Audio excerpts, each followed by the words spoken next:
Yeah, this is it. This is my first commercial property. I think it was back in 2007 I bought this. I was 27 at the time. But I think one of the main things that attracted me to this property was the number of car parking spaces. So I bought one of the units in there. I think it was about 250 square meters, somewhere around there, and it had 8 or 9 car parking spaces, if I remember correctly. So that's one of the main things that attracted me, because we're on Pacific Highway and we're on a Tarman. We're not that close to a train station. That's why you need a lot of car parking spaces. Obviously, there's bus stops here, and further down as well. And Chatswood's only 5 minutes bus ride down that way, and St. Leonard's 5 minutes down that way. But kind of in between stations. So the car parking was really, really important. This is a strata office. And another reason why I like it, because at the time, it already had a pretty good office fit out. So it had a boardroom, reception, half a dozen offices, a few workstations in there. So pretty much a company could just walk in and start trading straight away. So it had the office fit out already there, so which is amazing. And then on the back, it had a lovely, gorgeous balcony as well. It had about a 40 square meter balcony, which looks over the bushes, and it's a really nice outlook. Yeah, so that's the number of reasons why I liked it. And then, the most important reason is because it was cheap. I bought it for, if I remember correctly, 670,000, I think it was. So on a rate per square meter, it was quite cheap. On a rate per square meter, I think it was less than $2,500 per square meter for office space on the North Shore of Sydney. Even back then, it was considered pretty cheap. How do you feel coming back? Did you drive by often? I don't drive by often. I feel like, God, I didn't know what I was doing back then. No, but back then, the philosophy was I wanted to buy 1,000 square meters of office space as soon as I could, because office space at the time was going up by about $1,000 per square meter every year, pre-COVID.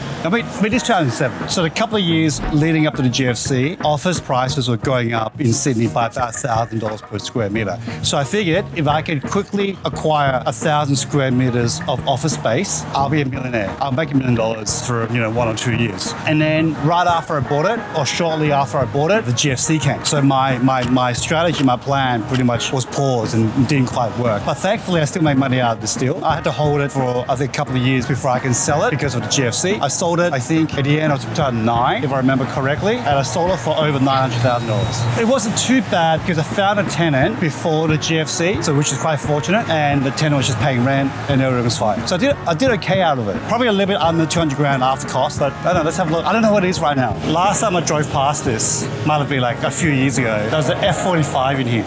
Interesting. Yeah.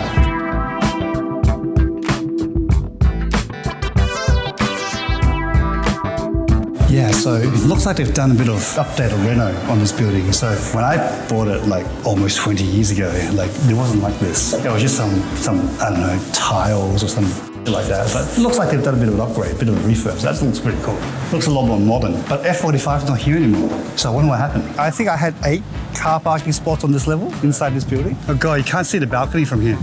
Yeah, you can't see it, but yeah, that's where the balcony is. Yeah, gorgeous, about 40 square meter balcony. Yeah, it's pretty cool. Good little office space. The tenant that I attracted, I think I gave him 4 months rent free on a 5-year deal at the time. I think that's what I gave him. That was it. It was pretty straightforward. And then because I bought it at a good price, I knew there was plenty of upside. I think if the GFC didn't happen, I probably would have made a little bit more. But yeah, it is what it is. And the reason I sold, which was it's actually pretty stupid, I decided to get married. And I decided maybe I should sell and, get a deposit for a house. In hindsight, probably wasn't the right move. But anyway, it is what it is. So clearly these aren't the deals that we do at Property Lines anymore. This was a personal investment of mine back when I was 27. Almost 20 years ago. I wouldn't do a deal like this for myself anymore.